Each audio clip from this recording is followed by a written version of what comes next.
Hey everyone, just want to let you know that the archive for today's video show for the morning show is a little bit weird.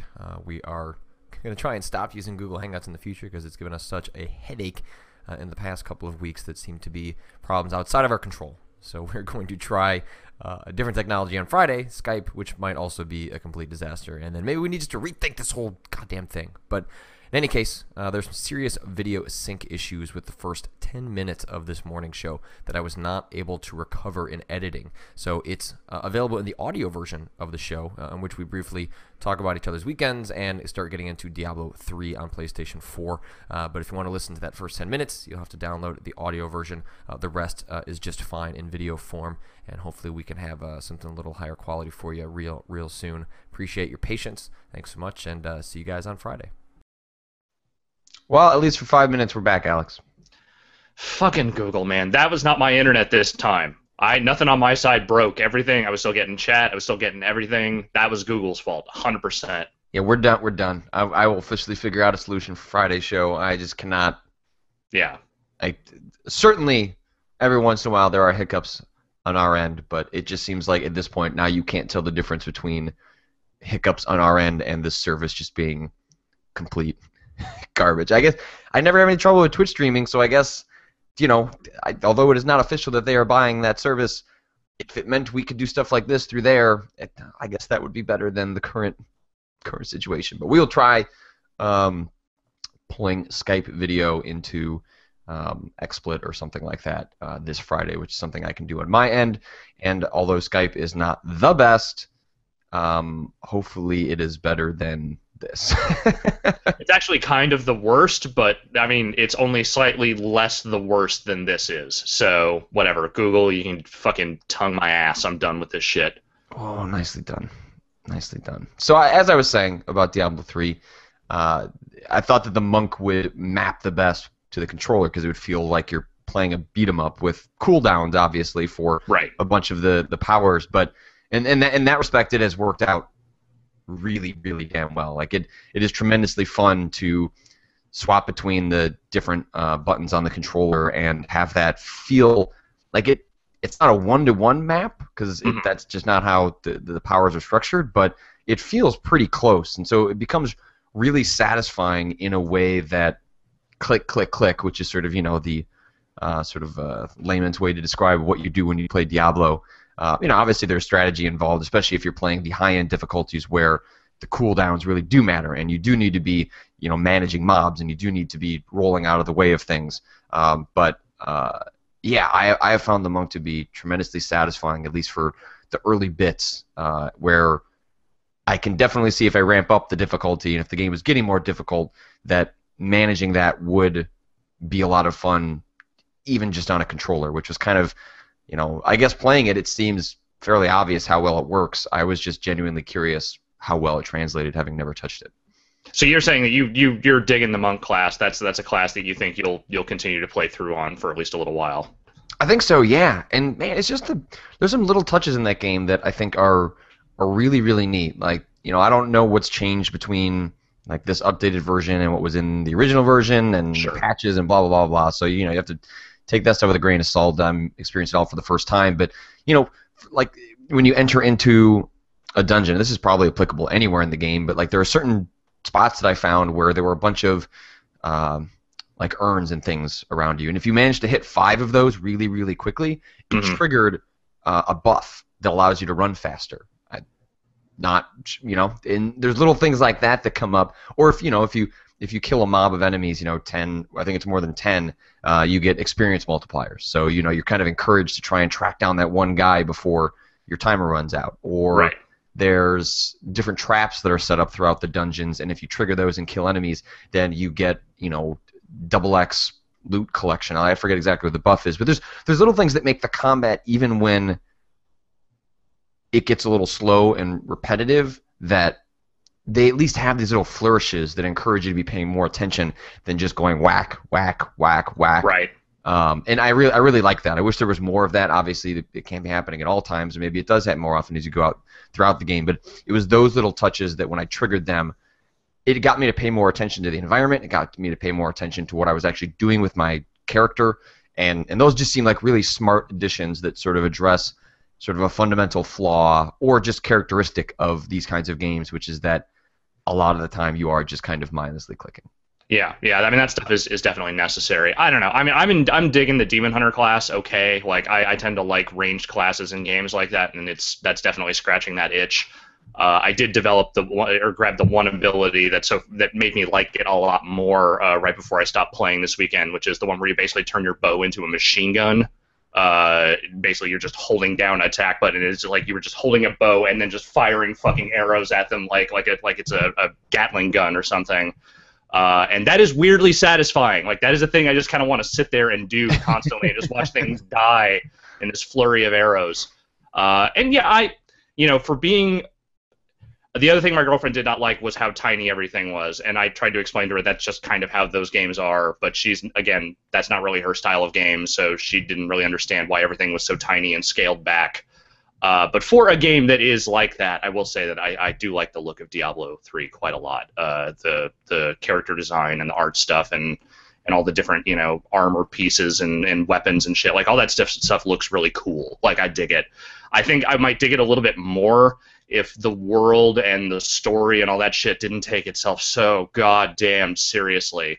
Because, man, that story stuff is bad. I mean, I know that's not why you play those games, and I know that's not why anyone really cares about that stuff, but, man, just that opening cutscene and all that shit with, like, the war between heaven and hell,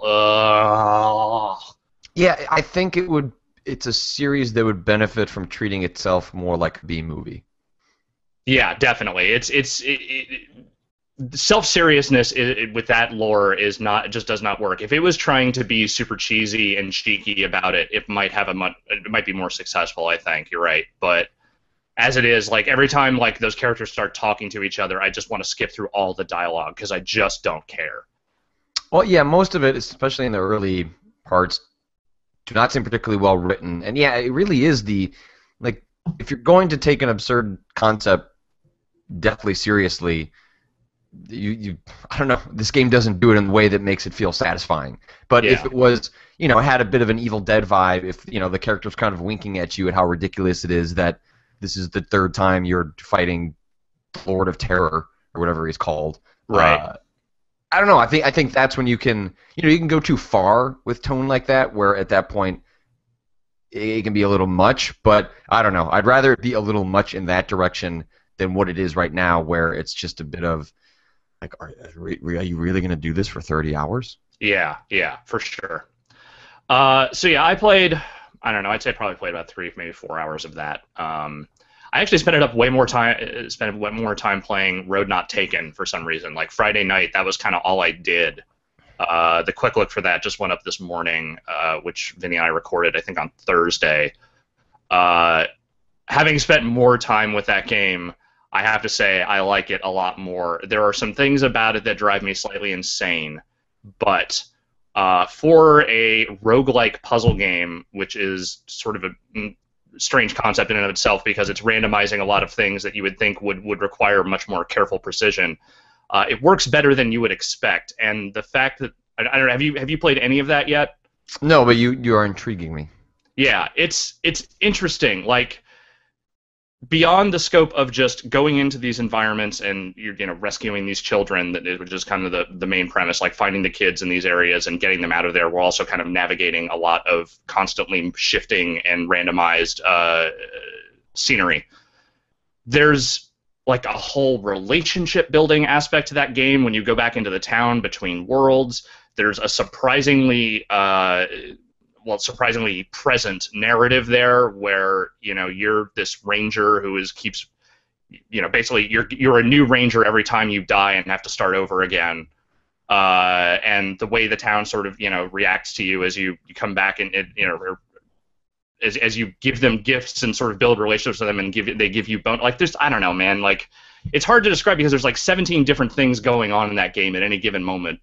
And it's very hard to sort of keep track of it all, and sometimes it's a very tough game in a way that doesn't really feel fair, yet I've wanted to keep playing it, and I don't know why I don't know how to articulate that exactly.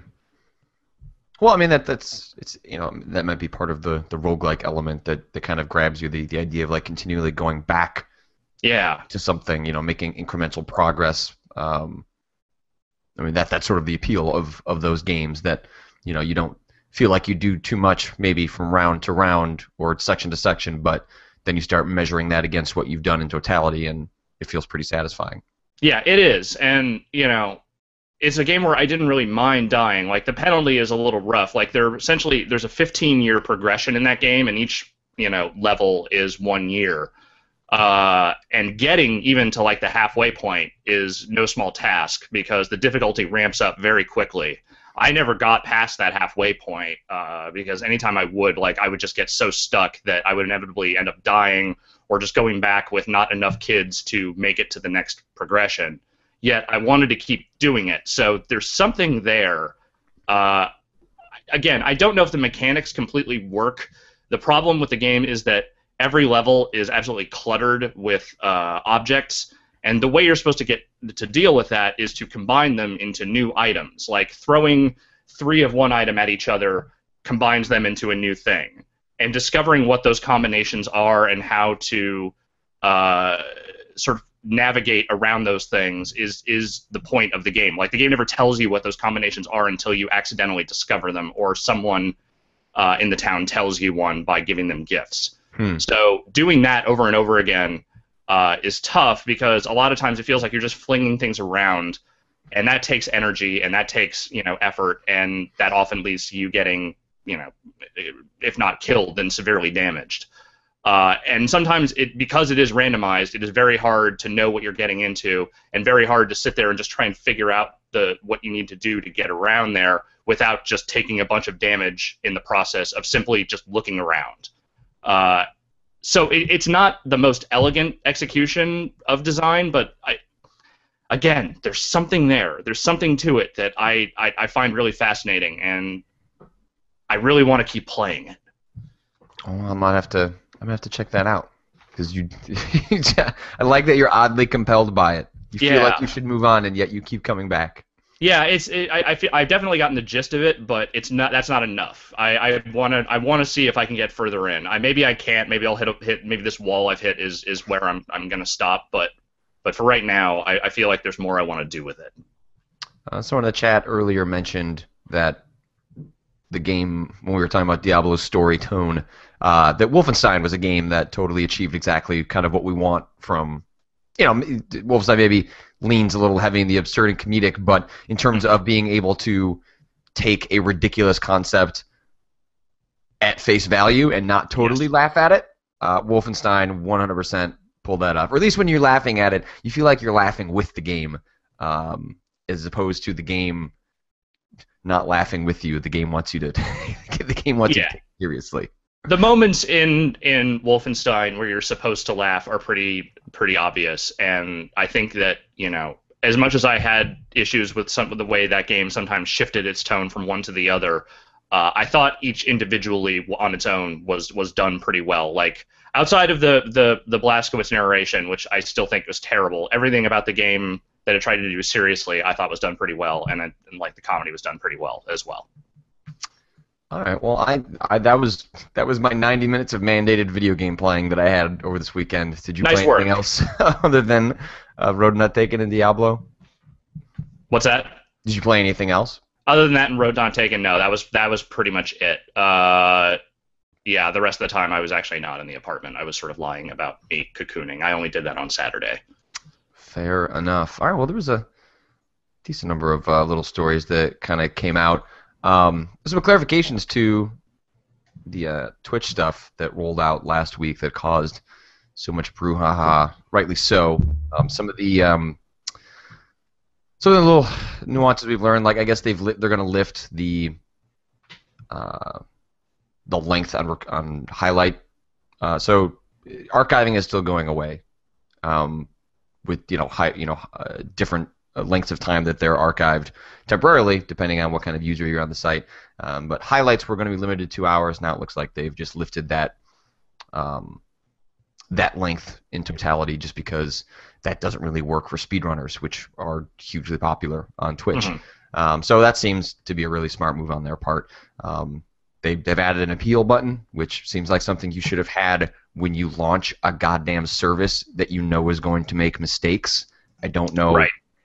I do not know how you get to the moment where you do Reddit AMAs and launching big service-changing policies and not have a basic thing like an appeal button built in. Just seems weird. Yeah. There was a GTA streamer that talked with one of the Twitch guys, and it sounds like there really isn't going to be a solution in place for games that have licensed in-game music. Folks are just going to have to mute it, or if they're playing on PC, come up with mods that can strip that stuff out. So that's not great. Because that's what people should have to do, is develop software mods to make sure that music does not broadcast. That's the way that should have to go. A lot of games have the ability to turn off sort of in-game soundtracks, but like I think in GTA, I mean someone can correct me if I'm wrong, but I think in GTA you're stuck with that radio flipping on every time you get into a car. So I don't think you have the option of just turning off the radio, but maybe there's a way to default it. I'm not sure. Either way, it sounds like people are going to have to, at least in the short term, come up with their own solutions, which is not great. No.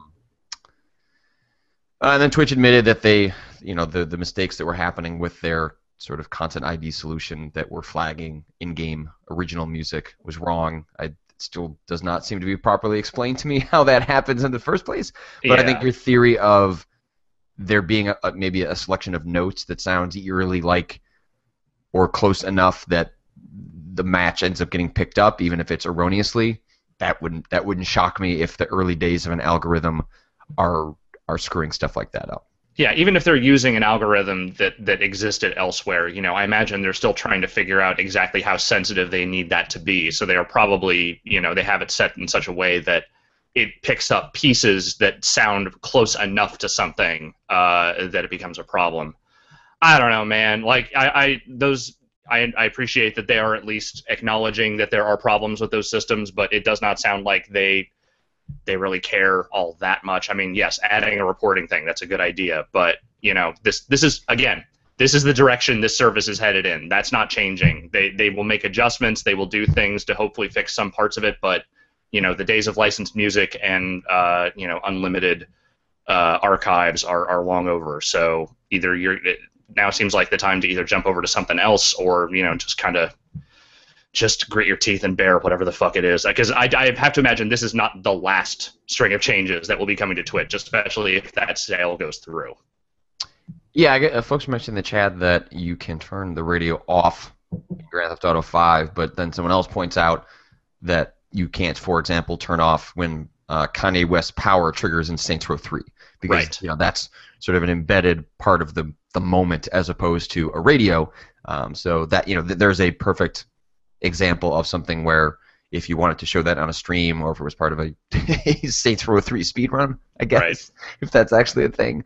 I'm not sure what the solution is that can be. I suppose it's possible that game creators could get an additional license that allowed folks to do that, but my guess is that would be expensive and they wouldn't want to do that. I don't quite know how licensing works out, but my guess is they would want to get paid every time a game is streamed with that music, and I doubt that companies would have the resources to track that stuff, and that B, they would want to pay that. No, that's a whole other can of worms that is going to be insanely complicated if they try to go that route, and also probably extremely expensive. So I don't see that happening.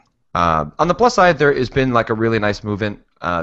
League of Legends Twitter account sometime last week. I'm not sure if it was over the weekend or earlier than that, but when this stuff came out, and one of the more common ways that people were infringing on copyright was streaming their own music to listen to while they were playing Dota or League of Legends and stuff like that. I know a lot of Splunky speedrunners also do that because often they're just spawning the game over and over, and it gets very repetitive. So the music was a way of kind of breaking up that repetition.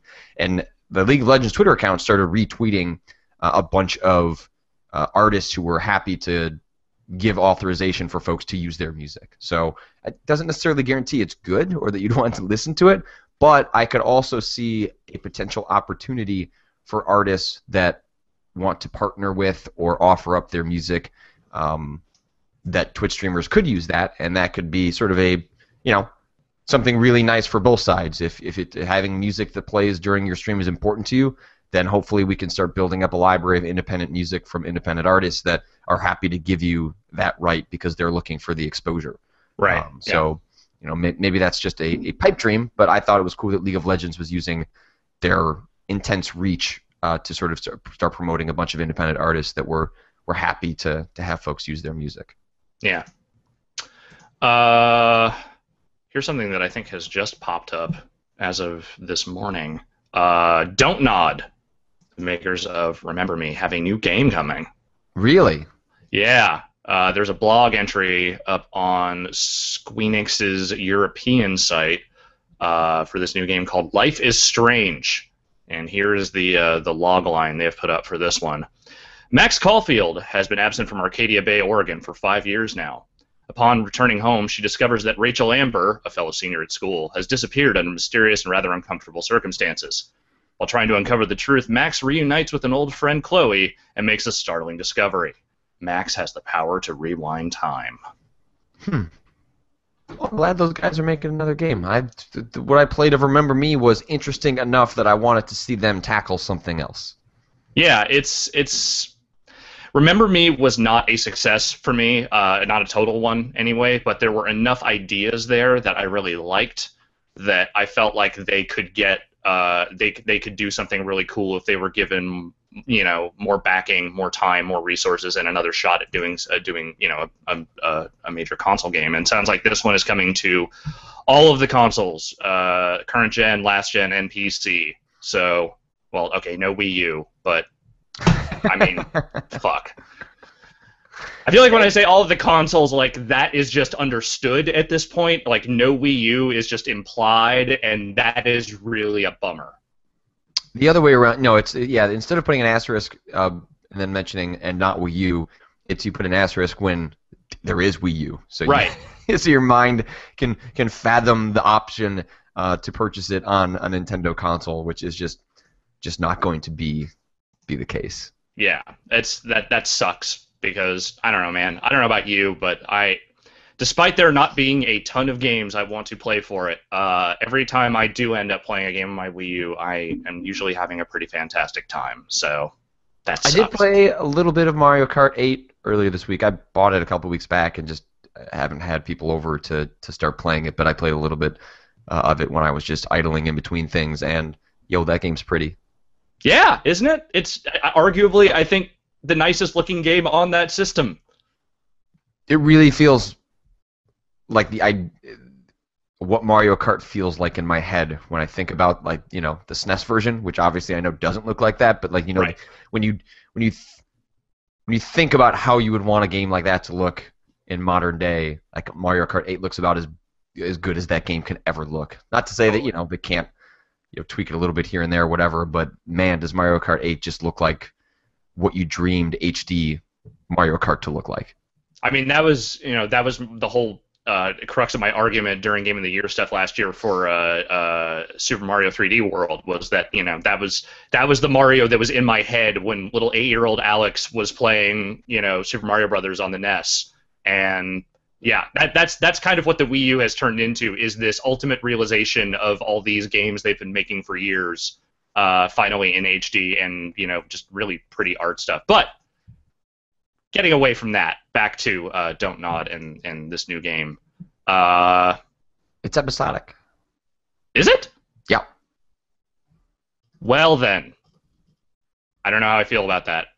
I thought we were over episodic, with the exception of Telltale. Yeah, I mean that's kind of become their. Well, I guess technically, what is it? The Double Fine game is sort of episodic. I mean, if 2 episodes. That's a part 1 and part 2 because. Sure. Okay. I mean, yes, it is, but I don't know if that qualifies because it seemed like that was broken up for pragmatic development and financial reasons, as opposed to, we have this 5-part story we want to tell. Kentucky Route Zero, that's episodic. That is, and everyone, a lot of folks have said that the part 3 of that was goddamn incredible. So I still haven't played past episode 1. So you're saying Either I have should I. probably do that. Either have I. But I need to. The way I played that originally, and the way I would like to play that when I get back to it, is it's a game for a glass of whiskey and like a rainy night. So I just need to keep my eye out for one of those between now and the end of the year, so I can actually check that out, because that first episode was surreal and weird in all the ways I loved. And I've just heard that episode 3 really kicks it up a notch, as much as a game like that can kick it up a notch. All right, we'll have to dig into that at some point. But anyway, so yeah, there is a new Don't Gnaw game. I think that's great. Hopefully, their time rewinding mechanic is a little more fleshed out than their memory invasion mechanic was in Remember Me, and they turn it into something, because I would like to see those guys do something really good. There's another new game that was announced this morning that you brought to my attention that I was not aware was announced this morning. Is that really a new game? I guess a remake of Night Trap is not a new game, but it's not actually a remake. It's just an HD update of the existing Night Trap. Wait, so they're not reshooting it? No, they're HD. They're taking the existing footage from the original game and like digitally restoring it and turning it into an HD version of Night Trap. So for people that aren't aware, they are currently on Kickstarter. As of this morning, they have raised $2,065 of their hoped $330,000 that they are trying to raise to bring back the infamous FMV adventure game, which I've never played Night Trap before. It's a game I've heard a ton about, partially for its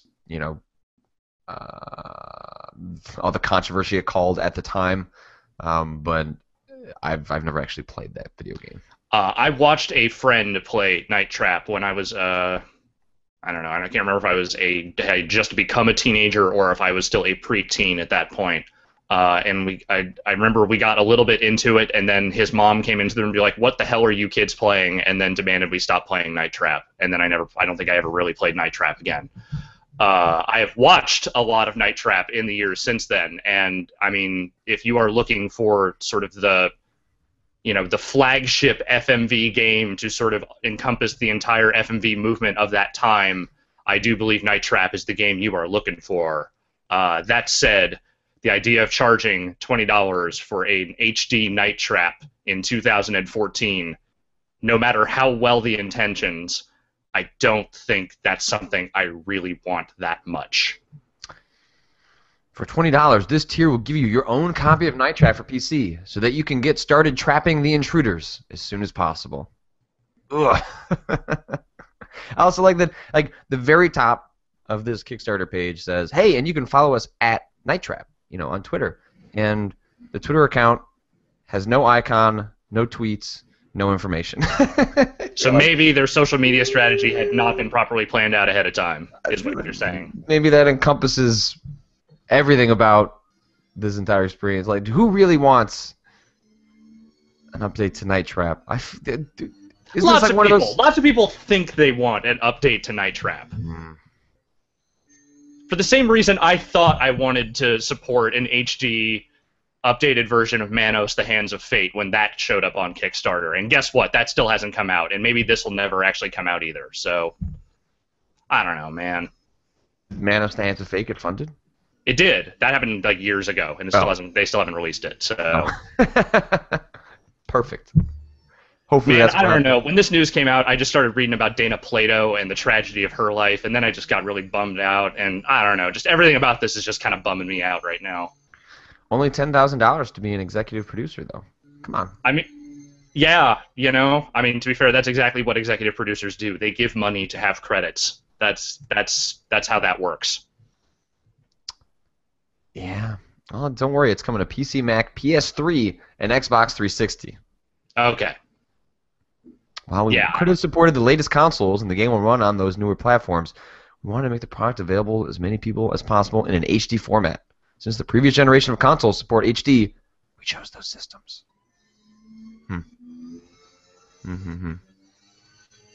Interesting. Do you think this will be the catalyst for a whole bunch of HD updates of these fucking goddamn FMV games from the 90s? Oh, I'm not sure there's any other one that has the name recognition that Night Trap does. Like, Night Trap is about it. It's like I said, yeah, it is the banner for that whole genre. I guess, like, Sewer Shark is... Yeah. That's, like, the only Make other My one. Music Video. Or what's the Western themed ones? God damn it. McCree? Mad Dog McCree. Mad Dog McCree? Yeah. I think I played Sewer Shark. I don't know. I can't. Maybe? I'm looking at screenshots right now. It's possible. I never had any of the systems that would play those games. Like, I had I friends didn't that had the I system. didn't own a Sega CD. But Sewer Shark, some of these came out on the PC. Dark Jester says, 7th Guest HD. Didn't they put out... Phantasmagoria. And people are just naming FMV games in the chat now. Well, but like, Seventh Guest is a puzzle game that just happens to have FMV in it. I think it still counts. I think it still falls in the same general category. Seventh Guest is on like iOS. You can replay that game right now if you want to. I don't know if that's on PC or not, but it is definitely on iOS. Yeah, I don't know. Yeah, I don't support this new FMV update movement. You're saying it rings hollow to you? Stop it. But sure, it's not my money. I'm sure it's not going to back that Kickstarter.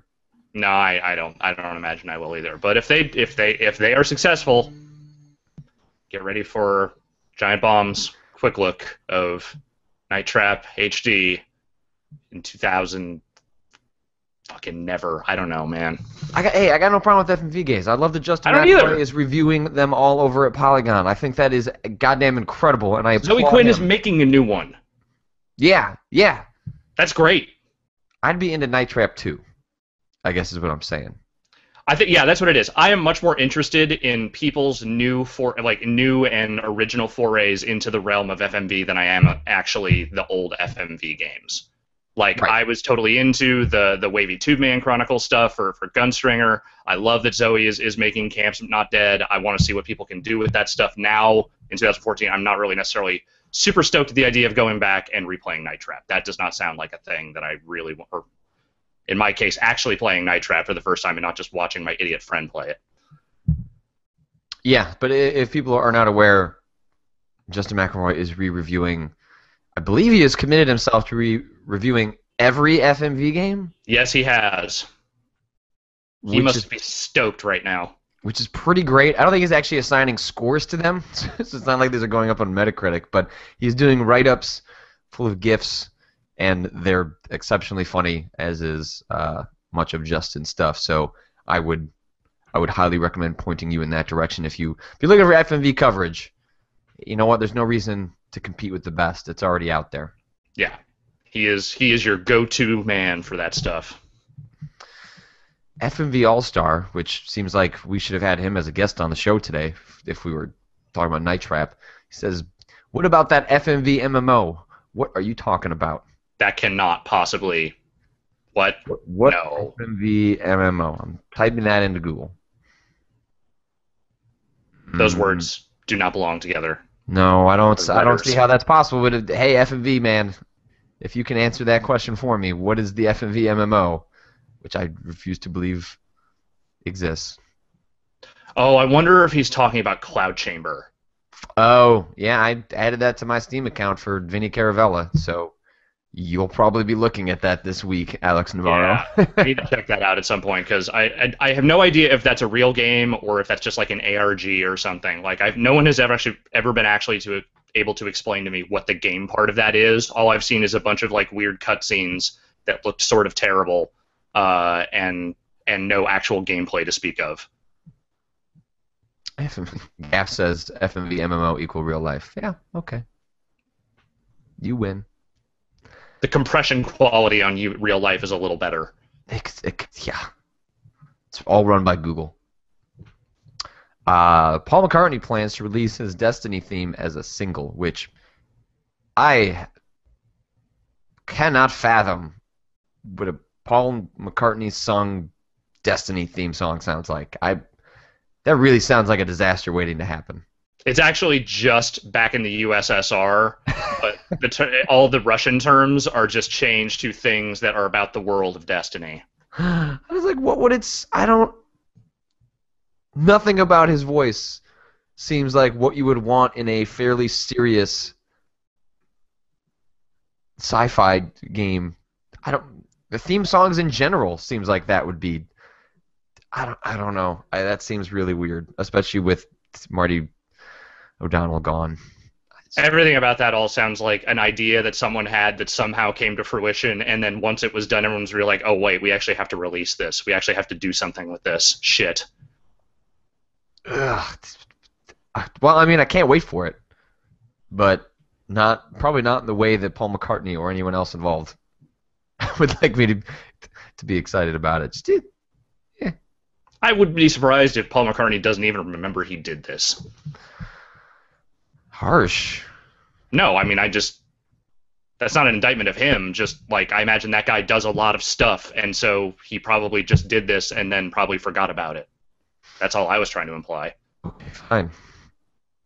Crytek USA, which was formerly Vigil, which was crumbled under the weight of THQ when THQ went under, and then Crytek USA was basically they've been reformed and they're doing like some engine stuff, but a lot of them have been let go and are trying to reform under the banner of Gunfire Games, and I guess they've had some conversations with Nordic Games, who was the company that purchased the rights to Darksiders when THQ was selling off everything in a fire sale towards the end of their lifespan. But man, outside of wanting to see a Darksiders 3, even though I was pretty disappointed in Darksiders 2, to have your studio crumble under THQ and then crumble again shortly thereafter under Crytek, that is a specific type of hell that makes me feel real bad for those guys. I have a feeling that if this new venture turns into anything, they will be extremely reluctant to sell their studio to any publisher or anyone who might want to, become like sort of an operating label for them. That's the kind of trauma I imagine that makes you want to stay fiercely independent for a very long time. Yeah, and did you happen to read that interview with Crytek CEO? Let's see how we pronounce this. Savat Yearly? That's probably not the Savat. I read a couple of articles that summed up some of the quotes from that interview, and I basically the parts that I caught were the part where he was talking about how he was very surprised and disappointed that after assuring all his employees that despite them not getting paychecks for a while, that everything would be okay, they were not necessarily placated by that statement. Let me read this real tone-deaf quote from the leader of Crytek.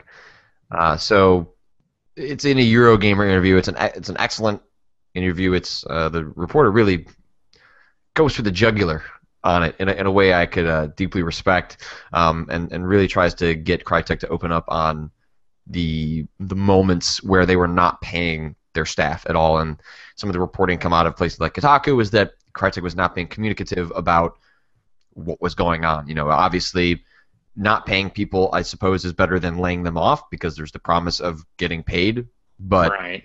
Which is what Crytek tries to argue. But obviously, you want to make sure you're being completely as clear as you can to be about what's going on there. So anyway, the Eurogamer asks Yearly, first off, why are the staff go unpaid? And he explains what I just said about having the two choices there. But he said, he goes on to say, some people were very impatient and got angry at the smallest delay. Also, there was a critique of us not being proactive in communication, which we don't understand because we'd frequently been in the UK, as well as every other studio, talking about potentially rough times.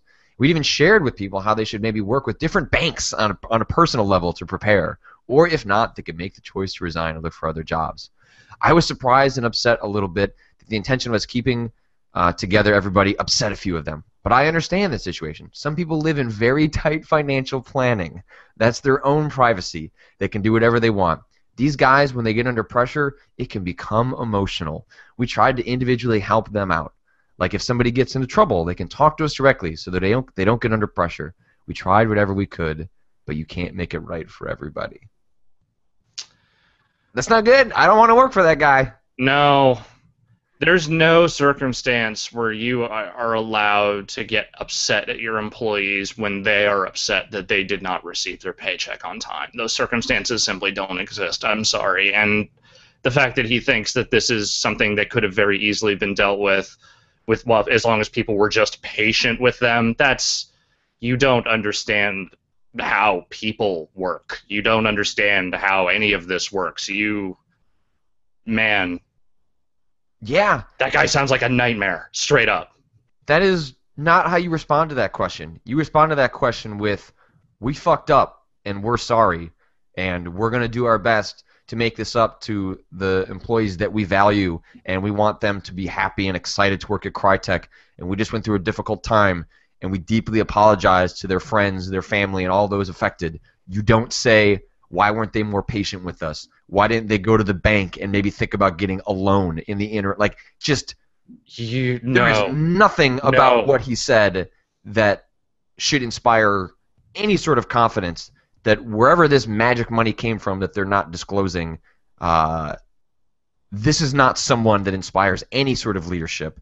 This is a company that every employee at Crytek should be looking at and saying, this is the biggest red flag possible. This company is being run into the ground. I need to get the hell out as soon as possible. Take this money and run.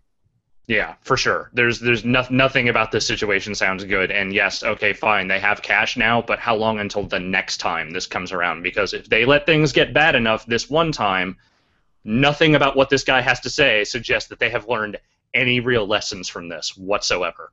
It's just, and the fact that you would say that to the press, I can understand saying this in the context of a bunch of your CEO buddies or the upper management sitting around, people who have a sort of a different viewpoint and take on how it is to run a company. You want to go say that frank language, that's fine if you're sort of peeved at your employees, but you don't blow off steam about the people that make your company in front of the press and then have those quotes around. Like, it's just, I think, not the fact that he even said those things and was okay with saying those things is more of an indictment of what happened than anything else. Like that he would be okay with putting that on the public record as his response to a section of employees that were rightfully upset over not getting paid, even if they are getting back pay and they got some bonus pay on top of that. You know, people have different moments in their lives where they are under financial duress that is not necessarily because of their own doing, and you don't get to laugh at the simpletons because you're the CEO of the company, and why can't those assholes figure it out? Yeah, no, it's everything about it has such a degree of remove to it that he feels like he's on another fucking planet, and can't wait for the next Crytek game announcement. That I'm sure everyone will be real happy to receive whatever the fuck that guy is going to be hawking next. That's just everything about that sounds horrible. I'm sorry to everyone who works there. I hope you find better work down the road, because I can't imagine Crytek. God, how much longer can that company really limp along with this kind of direction in this kind of situation? And the interview is incredible because the reporter constantly pushes back on this notion that Crytek's desire to become a free-to-play service-based company seems to be crippling the company. And the only things that's keeping it afloat are the couple of retail products it's put out, one of which it just sold off. Yeah. Because it decided, let's transition faster. And the guy has zero humility, just says, we'll be proven right eventually. And I don't, to say that I want to see the company crash and burn is awful, because there'll be lots of people that are affected that can't move jobs, blah, blah, blah, blah, blah. But man, I want to see this guy crash and burn. Yeah, I don't want to see him involved in video games anymore, period. The company itself, if they can find someone else to run that thing and actually, give them stuff to do and actually fucking pay their employees, then fine, whatever, I'll forgive and forget. But that guy...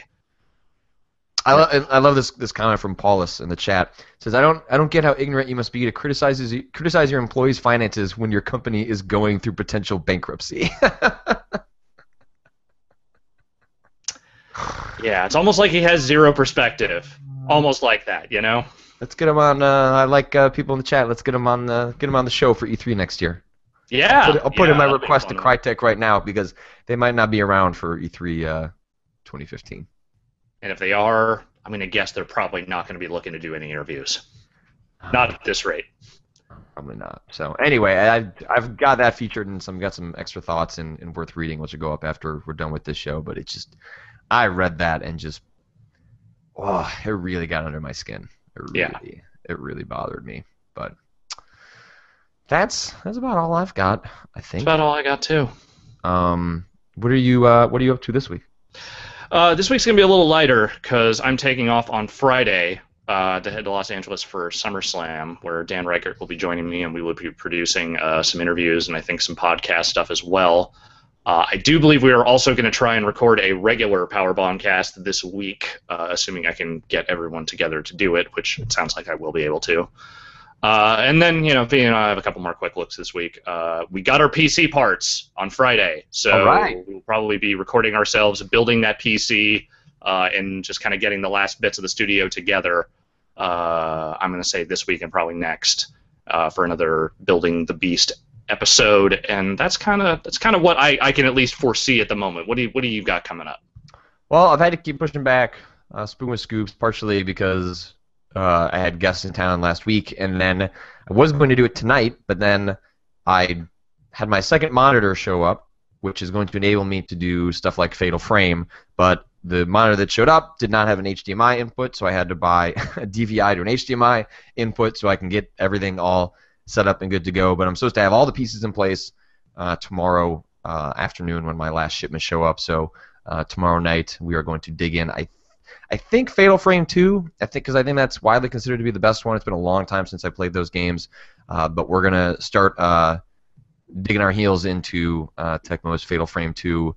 If they won't bring the Fatal Frame for Wii U out, we'll just go into their catalog, which is all on PlayStation Network right now, so folks can jump into that without actually having to have a PlayStation 2 and a copy of Crimson Butterflies. So look forward to that. I've got an interview that I'm going to transcribe today with.